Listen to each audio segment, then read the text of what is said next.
Selamat hari Senin dan ya hari ini adalah closing weekly and let us see what happen on the weekly chart. Tapi sebentar dulu maksudnya ya, kita bakal ngebahas dulu pattern sih layangan pattern apa sih namanya, diamond top ya.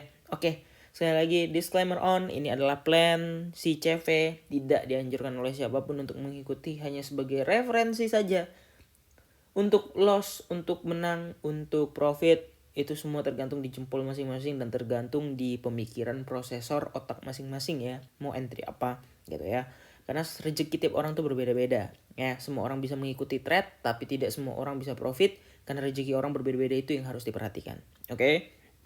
Nah, jadi kalau kita perhatikan, ini Bitcoin masih berlagak sok keras gitu ya.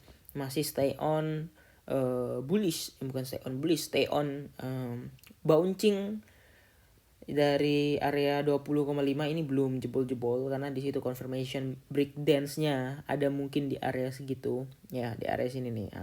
Di area 25 pas ya. Nah, dia masih bouncing di situ dan artinya dia belum confirm breakdance. Kalau dia confirm breakdance, dia maka akan deras. Makanya dibilang ini kayak kena tahan ya Bang ya. Iya, sebenarnya bukan kena tahan. Memang volume untuk selling itu masih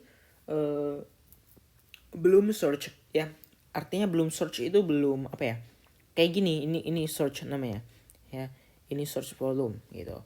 Yang mana kalau kita perhatikan volumenya masih meraba-raba gitu ya, meraba-raba daripada market dan pergerakannya.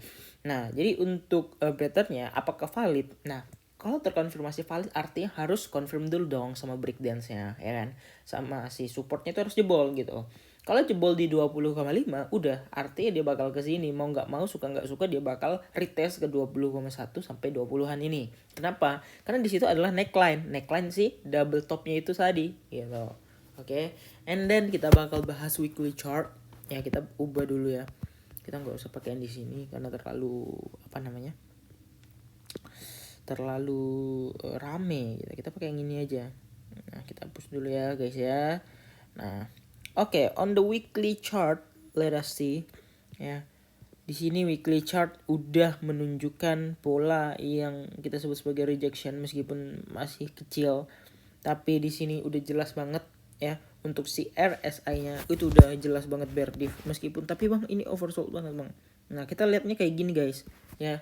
Ini udah jelas banget. Ini pola bearish divergent yang sangat parah untuk time frame weekly. That's why ya, ini masih berdampak pada chartnya ya, karena benar-benar dari kalau kita tarik dari bawah sampai ke atasnya, kita lihat sekalipun ini tuh nggak ada sama sekali bull div-nya untuk time frame weekly-nya. That's why kalau aku bilang ini memang masih akan mau turun, masih kena sniper gitu ya, karena sniper udah tahu bentukan RSI-nya kayak gini, ya udah mereka udah juga bikin plan gitu. Jadi pergerakannya itu menentukan RSI atau relative strength index-nya gitu ya. Nah, jadi kira-kira gitu aja update tentang weekly yang masih bear div all the way ya. Nah, jadi menjadi bahan pertimbangan ya. Kalau bullish ya silahkan, kalau mau bearish juga ya silahkan. Semua keputusan ada di prosesor otak kita masing-masing. Oke. Ini kok ada dinosaurus ya? Yaudah deh, see you on the next video.